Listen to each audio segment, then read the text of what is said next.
नमस्कार दोस्तों, आज हम बात करेंगे भारत में स्थित एक ऐसे मंदिर के बारे में जहां विराजमान भगवान की मूर्ति में उस भगवान का असली हृदय मौजूद है। साथ ही ऐसा कहा जाता है कि जब इस मूर्ति की जगह नई मूर्ति रखी जाती है तो उस हृदय को निकालकर नई मूर्ति में स्थापित कर दिया जाता है। इस दौरान पूरे शहर की बिजली को बंद किया जाता है ताकि कोई भी मनुष्य इस हृदय को न देख सके और अगर कोई भी इंसान गलती से इस दिल को देख लेता है तो उस इंसान की मृत्यु स्वतः ही हो जाती है। यह भव्य मंदिर है पुरी के भगवान जगन्नाथ का मंदिर। आइए जानते हैं पुरी में स्थित विश्व प्रसिद्ध भगवान जगन्नाथ के 10 रहस्यों के बारे में जिसे आज तक विज्ञान भी नहीं सुलझा पाया।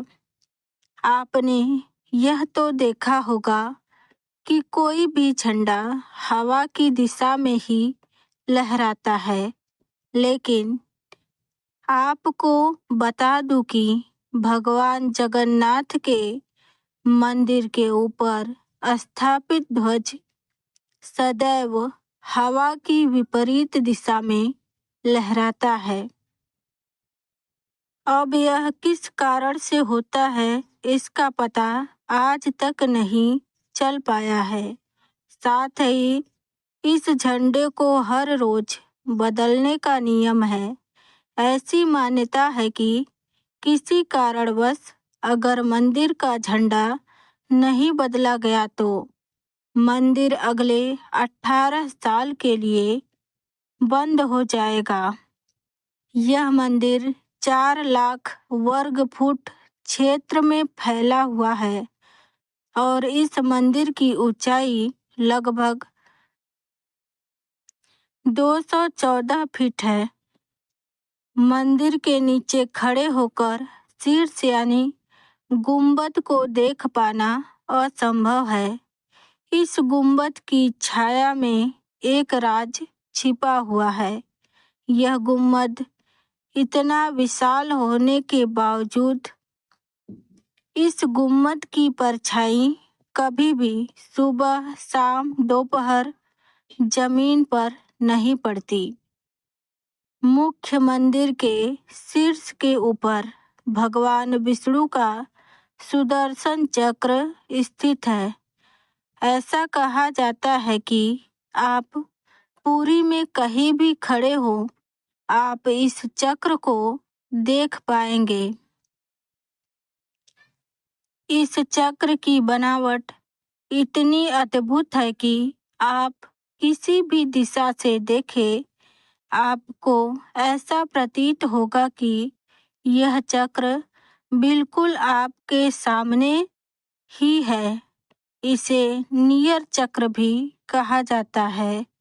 यह चक्र अष्ट धातु से निर्मित अति पवित्र और पावन है।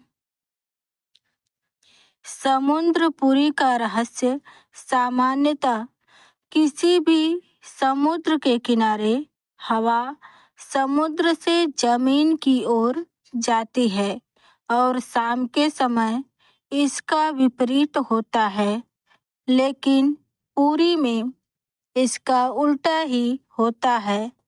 यहाँ पर हवा समुद्र से जमीन की ओर न जाकर बल्कि जमीन से समुद्र की ओर जाता है। आमतौर पर देखा गया है कि किसी भी मंदिर या ऊंचाई वाले स्थान पर पक्षियों का बैठना आम बात है, लेकिन जगन्नाथ मंदिर के शीर्ष के ऊपर आज तक कभी भी किसी पक्षी को उड़ते या उसके ऊपर बैठते हुए नहीं देखा गया। यही वजह है कि मंदिर के ऊपर हवाई जहाज और हेलीकॉप्टर उड़ाने पर मनाही है। आपको यह बात जानकर हैरानी होगी, जगन्नाथ मंदिर में प्रतिदिन संध्या काल में मंदिर के ऊपर स्थापित ध्वज को यहाँ के पुजारियों के द्वारा सीधा नहीं बल्कि उल्टा चढ़कर बदलना होता है। जगन्नाथ मंदिर के परिसर में दुनिया का सबसे बड़ा रसोई है। इस रसोई में 500 रसोइयाँ और 300 सहकर्मी मिलकर भगवान जगन्नाथ के प्रसाद का निर्माण करता है।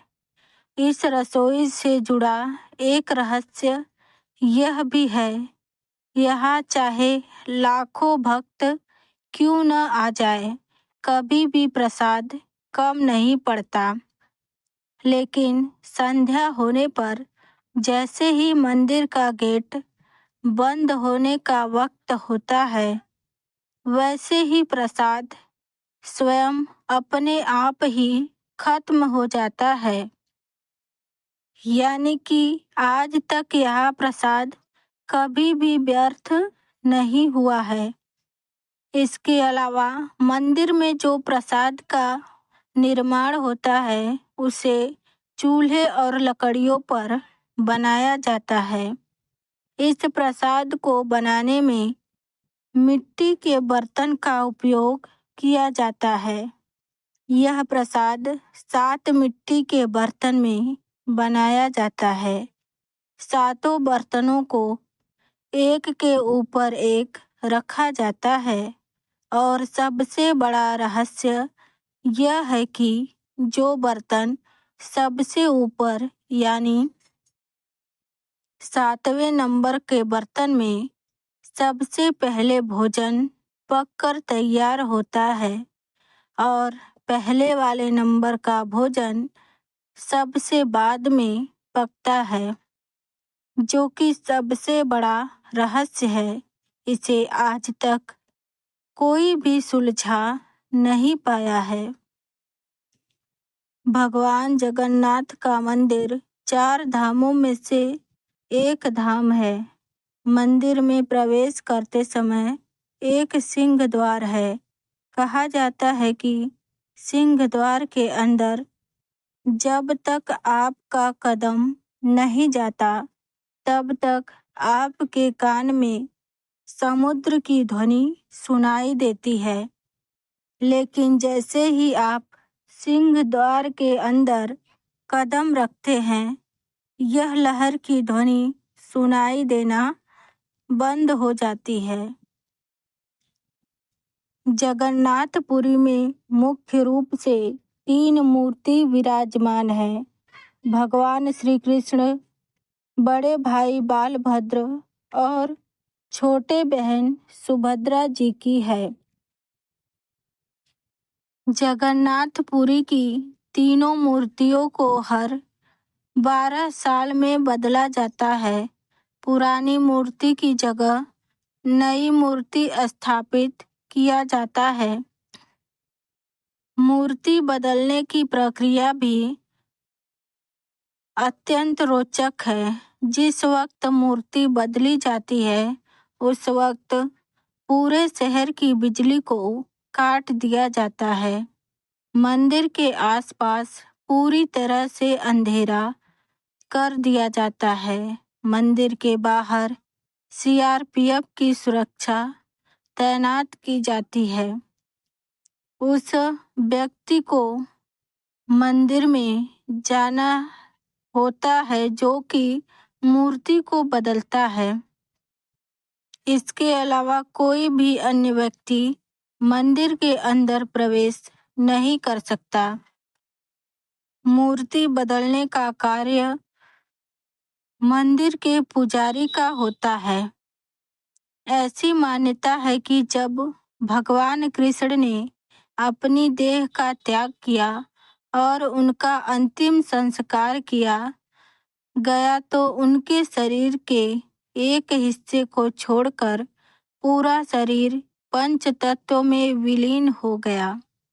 ऐसा माना जाता है कि भगवान श्री कृष्ण का हृदय आज एक जिंदा इंसान की तरह धड़क रहा है। वह हृदय आज भी भगवान जगन्नाथ की मूर्ति के भीतर साक्षात विराजमान है।